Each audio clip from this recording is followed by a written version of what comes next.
त्यहाँ हुनुले गर्नुहोस्। तर यहाँ वचनले के भन्दैछ त्यो कुराहरूलाई चाहिँ हामीले ख्याल गर्नुपर्छ। अहिले निकाल्नु हतार पर्दैन, म पनि पढिदिन्छु है।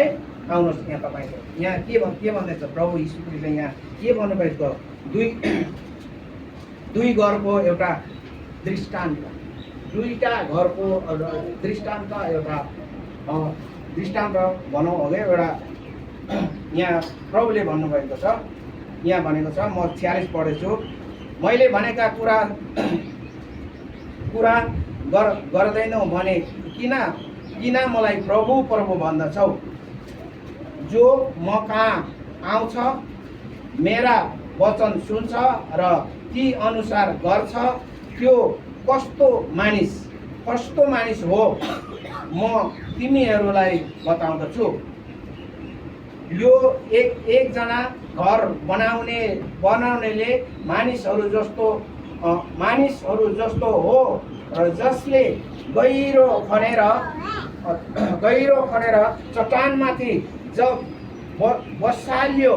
बसाल्यो अनि जब भल आयो र जलप्रलय उर्लिएर त्यस घरमा ठोक्यो, तब त्यस घरलाई हल्लाउन सकेन, किनकि त्यो पक्का बनाइएको थियो।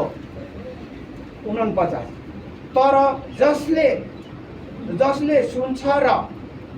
सुन्छ र पनि त्यस अनुसार गर्दैन, त्यो एकजना यस्तो मानिस हो जसले जमिनमाथि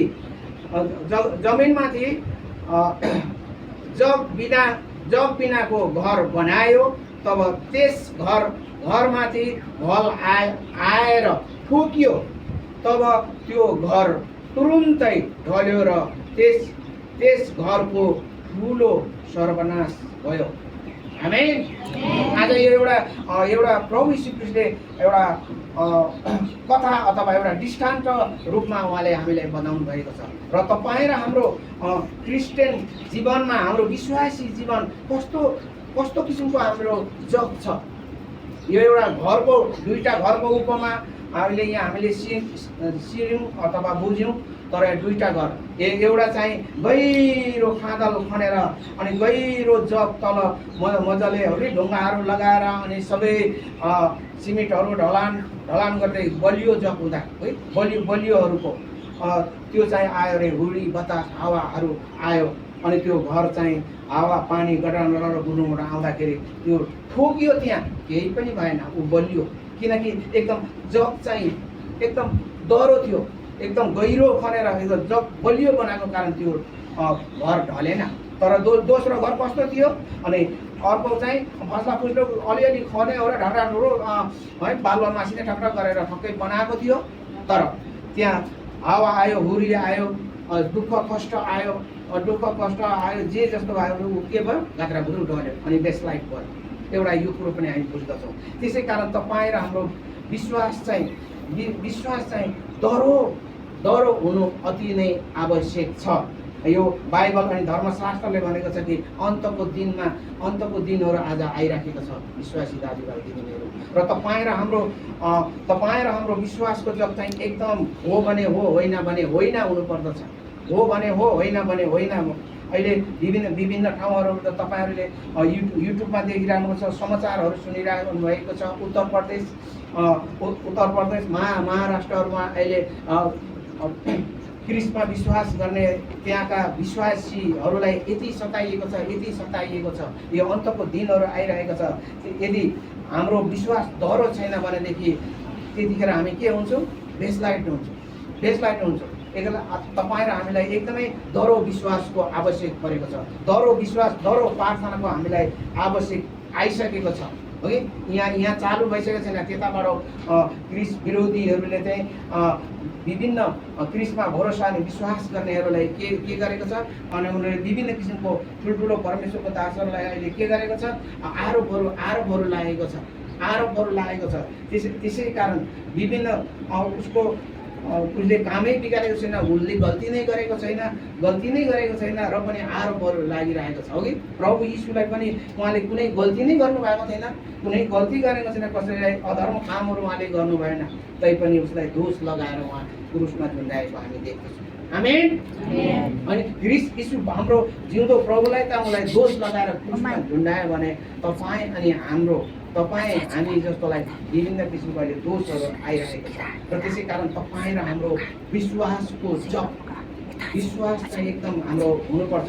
या मरे पनि मारे पनि मर्नु पनि तयार हुनुपर्छ, मारे भने ठिकै छ, प्रभु यीशु ख्रीष्टको नाममा मर्न हामीले तयारी हुनुपर्ने दिनहरू आएको छ,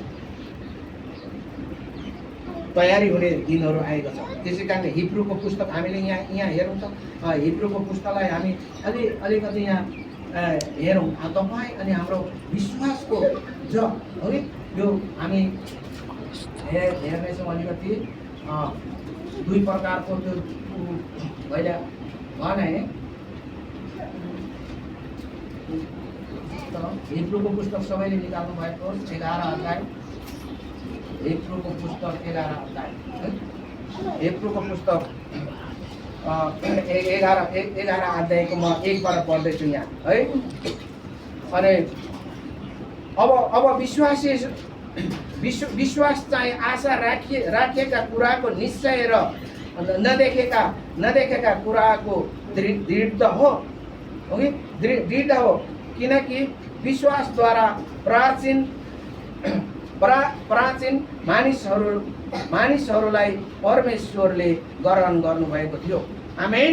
त्यसै कारण आज यहाँ विश्वास तपाईँ र हाम्रो विश्वास चाहिँ एकदम दह्रो हुने दिनहरू आएको छ, दह्रो हुनु परेको छ।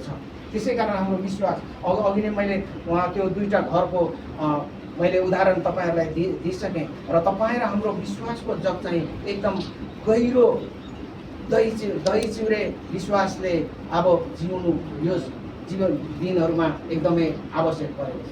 ओके। अनि कस्तो एउटा उहाँ उत्तर प्रदेशमा 20 साल उसले पास्टर गरे, 20 साल पास्टर गरेको उसले जग्गा किनेर पुरा चर्च बनाइसकेको हो कि बनाइसकेको। अनि त्यस्तै हो कि त्यस्तै अपोजिट पार्टीहरूले अहिले त्यो नबनाउ, त्यस्तै अरू पार्टीले उसलाई दबाएको, लो आज बाध्य छ, अहिले उसको चर्चलाई अहिले मन्दिर बनाएर अब आजदेखि म यो चर्च गरेन मन्दिरै गर्छु भनेर 20 साल पास्टर भएको मान्छेलाई पनि आज भरमा आएर अब त्यो चर्चलाई मन्दिर बनाएर अहिले पूजा गर्न थालिरहेको छ। ओके। त्यो पास्टर बुवाको जस्तो हाम्रो विश्वास आज हुनु हुँदैन। या हामीलाई या मारोस् या कोही आएर हामीलाई मार्छ भने पनि काट्छ भने पनि यो विश्वास नगर भन्छ भने पनि प्रभु यीशु ख्रीष्टको नाममा हामी मर्न तयार हुनुपर्छ। प्रभु यीशु ख्रीष्टको नाममा मर्यो भनेदेखि हामीले उद्धार अनि मुक्ति हामीले पाउँछौँ। आमेन। मणिपुर ओखरोल भन्ने ठाउँमा यहाँ पश्चिमदेखि एकजना जस्तो कि साधु सुन्दर सिंह भन्दा पहिला एकजना प्रभुको दास त्यहाँ गएर प्रचार गर्नुभयो। अनि प्रचार गर्दाखेरि त्यहाँका नजानेका नबुझेका मानिसहरूले चाहिँ उसलाई तरवार निकालेर च्वाट्टै काट्यो। त्यो प्रचारको काट्दाखेरि च्वाट्टै तरवारले च्वाट्टै काट्दाखेरि त्यो उसको टाउको छिनेर गएर चाहिँ 3 दफा यसरी त्यो टाउको चाहिँ 1 2 3 दफा उफ्रियो है। अनि उफ्रियो अनि त्यो अनि सिंह मान्छे अथवा पन्जाबी मान्छेले उहाँ गएर त्यो अहिले त्यहाँ सेक्रिफाइस गरेको थियो, त्यहाँ खुन बगाएको थियो। अहिले त्यो ठाउँमा त्यही ठाउँमा अहिले चर्च बनेको छ कि 32 चर्च हो त्यो। अहिले नागाहरू अथवा त्यो मणिपुरी मान्छेहरूले त्यहाँ गर्छ। त्यो ठाउँमा अहिले टोपी झर्ने चर्च छ। कोही ठाउँ कोही समयमा हामी जीवनमा जानु सकिन्छ, कोही घुम्दै जानु भने त्यो चर्च तपाईँले हेर्नुहुन्छ। आमेन। एकजनाको प्रभु यीशु ख्रीष्टको बलिदानले आज सारा संसारमा मानिसले उद्धार अनि मुक्ति पाएको छ। र प्रभु यीशु ख्रीष्टको हाम्रो चेलाहरूले पनि हामीले पनि यदि सच्चाइ रूपमा विश्वासद्वारा गरेर हाम्रो सुसमाचार चाहिँ हामीले अगाडि बढ्यौँ भनेदेखि हाम्रो जीवनबाट सारा मानिसले उद्धार पाउँछ। आमेन। त्यतिखेरको जमानामा त्यो मणिपुर अनि त्यो नागामा मान्छे खाने जमाना थियो। त्यस्तो अवस्थामा चाहिँ त्यहाँ सुसमाचार जान उसले जानेर त होइन, अब नसम्म काट्दाखेरि त्यो चट्टै छिनेर जाँदा त्यो टाउको 3 दफा टुक्रा हलेलुया हलेलुया हलेलुया गर्छ। त्यहाँ त्यस्तो अहिले सच्चाइ जानेको कारण उसले प्रभु यीशु ख्रीष्ट पाएको। अहिले टोपी लाउने त्यहाँ 25,000 म पुगेको त्यो ठाउँमा पुगेको म सेवा पनि गरेँ। 25,000 मान्छे त्यहाँ अहिले सेवा गर्छ। Amen hallelujah.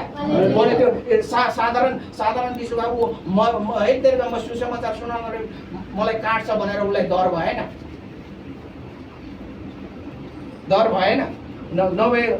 भएन। त्यसै कारण तपाईँ र हामीले कतिले मैले अस्ति पनि तपाईँहरूलाई भने मैले चाहिँ कसैले सुनाएर होइन, खुद मेरो आँखाले देखेँ अनि मेरो कानले सुनेको थिएँ अनि सुनेको कारण मैले विश्वास